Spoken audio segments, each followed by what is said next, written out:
Um,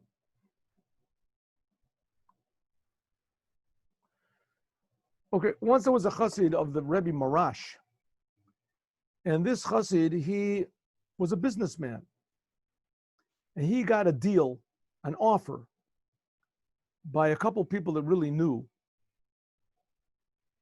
This is the Rebbe Marash, was like over 150 years ago, to make a soft drink. It was called kvass. In those days, there was no Coca-Cola or Pepsi-Cola or anything like this. It was a new thing. They were going to make this drink called kvass. I don't know if it was carbonated or whatever it is, but it had, in some places, it had been very successful, but no one had really made it in a big level, in a big way.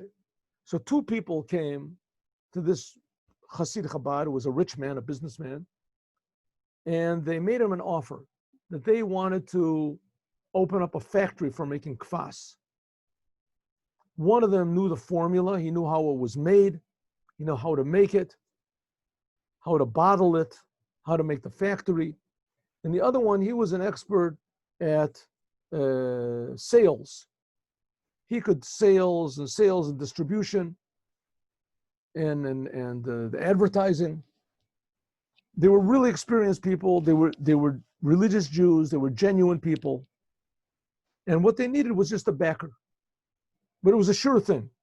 They already had a factory all figured out. They had someone to make all the machinery.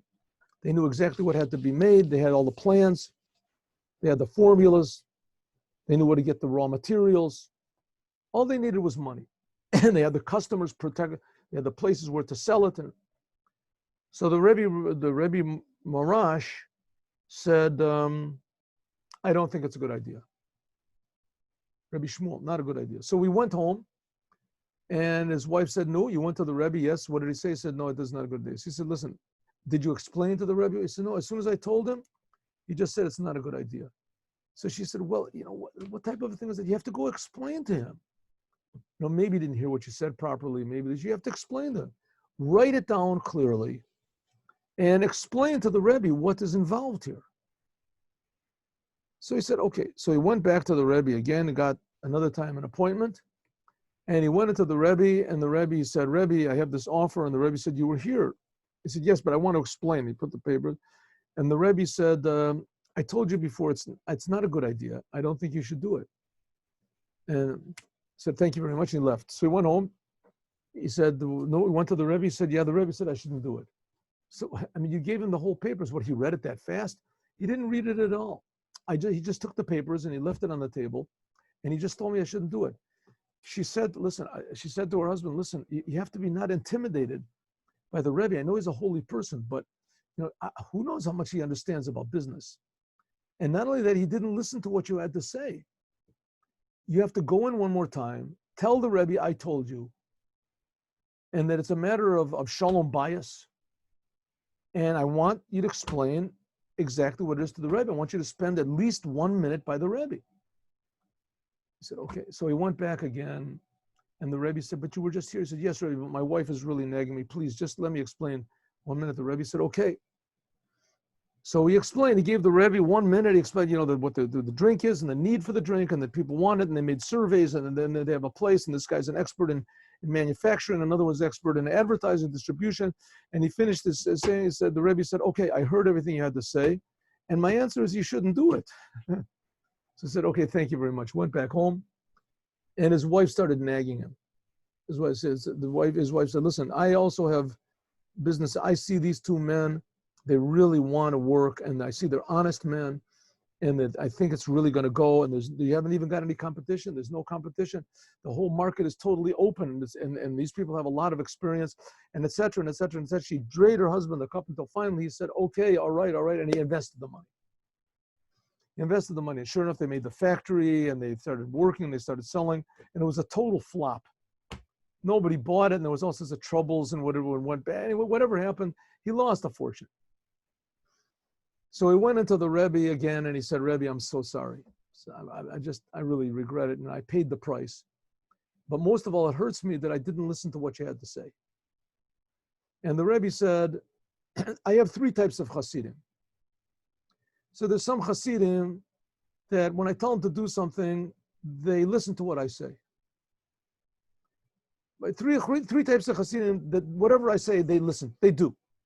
One does what I say because he says the Rebbe is a very experienced person. A lot of people come to him for advice. And through the course of this time that he has so much advice, given advice, as he knows what to say. And he has a sense for this. Then there's others that come in and they say that no, the Rebbe is a tremendously gifted person. He's gifted, he is tremendously wise in levels like King Solomon you would never believe.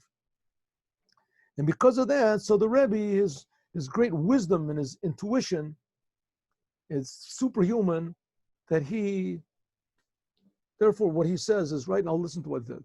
Then there's other Chassidim that they say the Rebbe is a holy person. The Rebbe is a godly person. And whatever he says is right.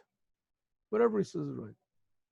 Says, listen, you didn't listen to my advice because I'm a godly person. And you don't think that I'm also a wise person. You don't even think that I'm an experienced person. And so that's the reason why you didn't listen to my advice. So what type of a Chassid are you? Of course, the person really felt very broken. So in other words, what really is the Rebbe? Oh no, but what the Rebbe says works. And I'll tell you one more short story. That's one story. Here's the next story. Everybody knows the story, but I'll tell it anyway. There was a Chassid, I think he was also a Chassid of the Rebbe Marash, and his name was Rabbi, what was it? Gurarie. Sholomber Gurarie, I forgot. Anyway, his name was Gurarie. Gurarie is also from the family of the Rebbe. And he was sitting with a bunch of other Chassidim, and they were all different types of Chassidim. And they were telling about the miracles of their Rebbes. There was one a Chernobyler Chassid and another one of a Vizhnitzer Chassid, this, whatever. So he said, one of them said, I had a big business deal and I didn't know what to do. My Rebbe told me that I should borrow $1 million and invest it. And I, against all odds, I did, and I was miraculously, I made a fortune. The other one said that my whole factory burned down, and the Rebbe said that my Rebbe told me I should move to some other weird city. And I went there, and sure enough, I met somebody that believed in me, and he built me a new factory. And they said, what about you, the Lubavitcher Rebbe, Chassid? He said, my Rebbe told me that I should invest like $1 million in something, and I did invest it, and I lost all my money. So they said, okay. And then what he said, that's the end of the story. So what type of a miracle is that? So the miracle is that I remained the Chassid of the Rebbe. In other words, what the Rebbe said was, it was right. Like you said, so it was necessary. It was necessary. Okay, rabbis, have a good day, everyone. See you 3 o'clock. Everyone, please be there.